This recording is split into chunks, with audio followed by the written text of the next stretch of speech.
Chris Moyles is King Herod. Currently on a UK arena tour. The Tim Royce Andrew Lloyd Webber show is on in Birmingham tonight, where it's being filmed by Universal Pictures for broadcast in cinema all over the world, after which it will be released on DVD and Blu-ray. Chris, that's a lovely suit you're wearing. Thank you. This is a specially made suit for me as Herod. It's crushed velvet, as you can see. It's very loud and very hot. So thank God I'm not in the show for long. But yeah, it's nice. It's quite nice. You can't really miss me in a suit like this. Do you get to keep it? A lot of people have asked, do you get to keep it? I don't really know what else I'd use it for unless I get invited to a Herod party.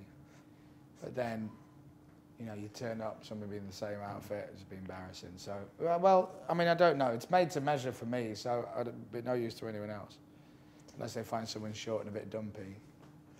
You're in Jesus Christ Superstar. What made you want to do this? Nicely delivered question. It's really simple. The reason I did it was because Andrew Lloyd Webber asked me to do it. And it's that simple. If Andrew Lloyd Webber thinks that I could do it, then you've got to do it. It's such a random, bizarre thing for him to want me to do it. So I said yes. Because, you know, he's Andrew Lloyd Webber apart from anything else. You know, if Steven Spielberg asked me to pull cable on a movie, I'd say yes. I met with Andrew and I said, thanks very much for the opportunity. And I said, I don't really understand why you've chosen me. It's a little bit bizarre. And he said, well, everybody thought I was bizarre when I cast Frank Spencer in Phantom of the Opera. And then I thought, well, yeah, he did, didn't he? And he also cast Jason Donovan from Neighbours in Joseph and Philip Schofield from Kids Telly into Joseph. So he does actually have a track record of some random choices. So I'm on quite a good list, you know, of people.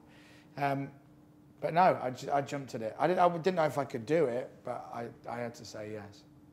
Did you have to have singing lessons? Have you always been able to sing? Have you got a good set of pipes?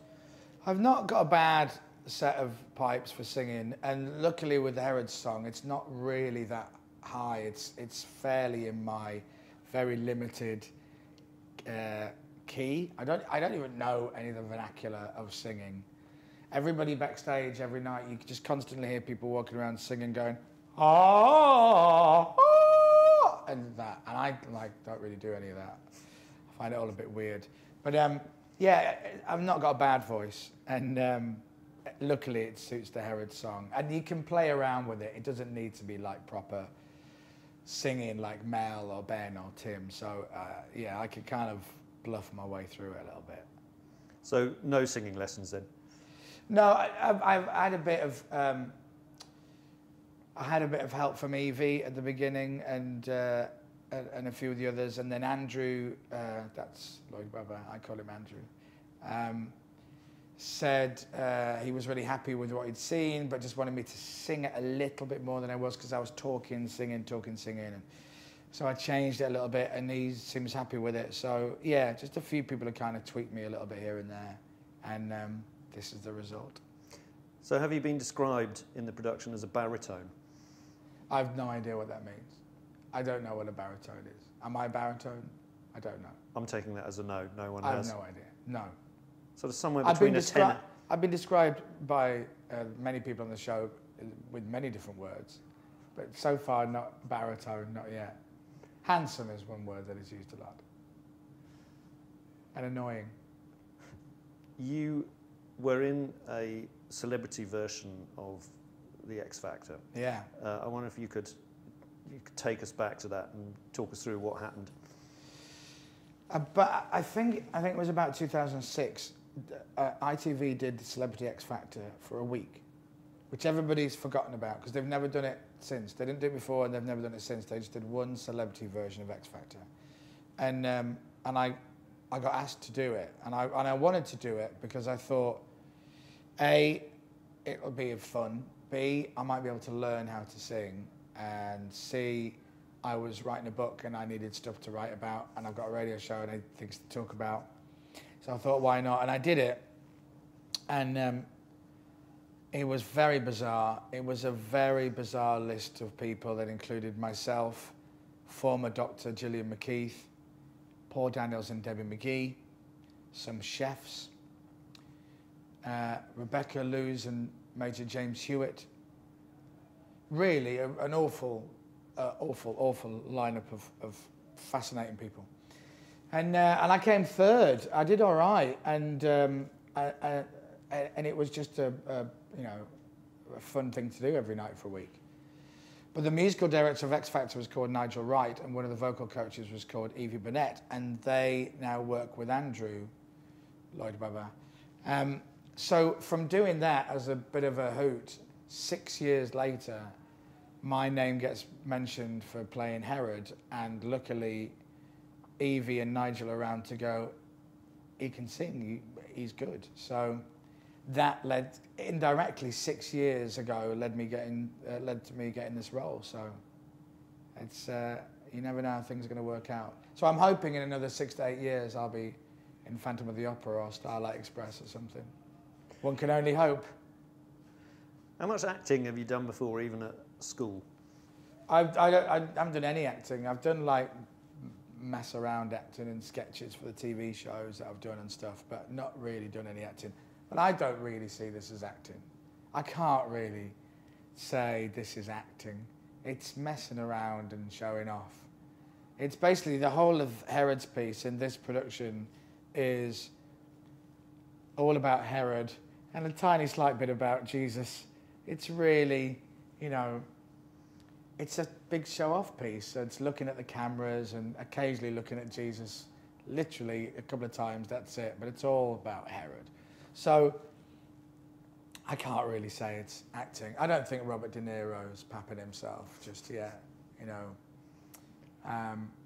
But I'm really enjoying it. It is good fun. And I don't expect anything else to come of it. It's just a great opportunity to do something like this. I mean, look at me. I'm sitting here talking about being in an Andrew Lloyd Webber musical, dressed in a red suit. You know, this doesn't happen to me a lot. It is performing, though. You're in front of a very large audience of thousands of people. Tonight you're being filmed by Universal Pictures for something that's going to be broadcast all over the world and then go out on DVD and Blu-ray. So, you know, it is, I'm guessing, outside your comfort zone slightly. Yeah, it was out of my comfort zone at the beginning. I turned up for rehearsal on the first day and within 20 minutes wanted to leave because it was just... The phrase out of your comfort zone is used a lot. If my comfort zone is here, my first day of rehearsals was about here, and I just thought, I can't do this. This is just, it's just too much. People doing backflips and singing and acting and being brilliant, and I just thought, this is just, I can't do this. And then I worked with Lawrence, the director, and Nick, and Ben, who's Jesus, and Lawrence had an idea of what he wanted the Herod scene roughly to be, with Herod being like a game show host, a TV host. And he had a few little ideas and that was about it. So we all kind of talked about it and played it through and kind of acted it out a little bit and throwing in stupid ideas, of which Lawrence would occasionally go, that's quite nice, let's do that. So by the end of the day, I actually felt as though I'd had some input into this particular, you know, scene and how we do it. And I went back the next day and was excited to kind of go back, and now the whole thing is finished. You know, the swimming pool idea, the buzzers from the cynics, and just loads of different things. You know, I suggested maybe can we actually turn water into wine, and you know, and between the four of us, we you know, just threw ideas around. And so I feel as though I had some input into it, which is really important for me. I'm very lucky because this role is not very serious. You know, I don't have to cry. I don't have to, you know, really reach down inside myself. I just have to show off. The way I look at it is I feel very lucky to have a little role in such a big show, and that little role kind of allows me to be part of this amazing travelling circus of just ridiculously talented people. And I genuinely mean that. I'm always worried when I talk about the show that I sound like some Hollywood actor sitting on a sofa on a TV show going, well, the thing about Lawrence is, or Tim, or Ben, and they're naming all these people that you don't really know who they are. But everybody's brilliant. The show is brilliant. I'm a huge fan of musicals, and I think this is just phenomenal. I think it's a great interpretation. The visual aspect is great. The band are brilliant. The songs, you know, sound really funky and cool, which I really like. The soundtrack is brilliant. And Melanie is just awesome. Ben is awesome. Tim is brilliant. Everybody's just, you know, Alex, who plays Pilot, is just another league. And I'm part of this. It's like I've won a competition, you know, to be in Jesus Christ Superstar, the musical, with all these people. So going out to the arenas and walking out on stage and giving prancing around is like really, really good fun. It's very nerve-wracking, but it's really good fun. So I like it. I mean, I get really excited every night. And it's like 3 minutes, it's 3.5 minutes. I'm on for the curtain call almost as long as I am for my entire scene. I'm the luckiest boy in the world, I really am, you know. To come straight from doing the radio show into doing this is brilliant. So, you know, I feel as though I've kind of won some weird lottery.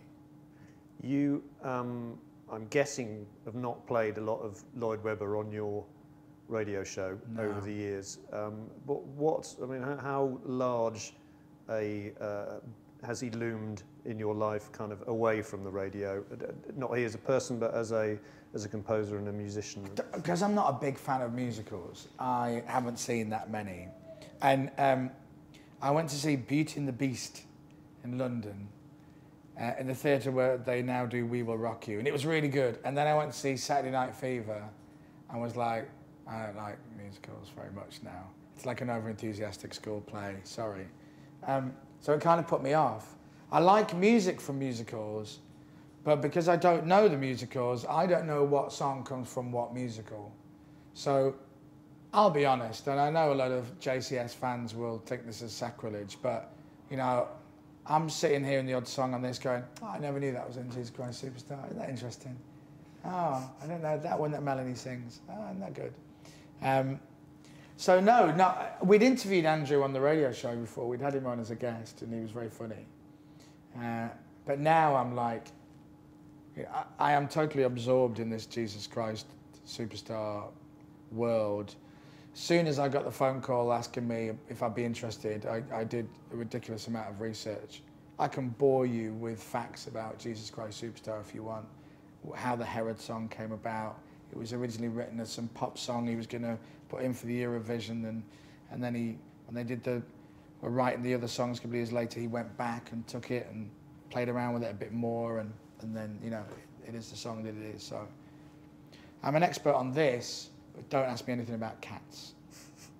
You're a musical and biblical scholar. Yes, I am. I knew more about the Bible, you know, having an Irish Roman Catholic upbringing.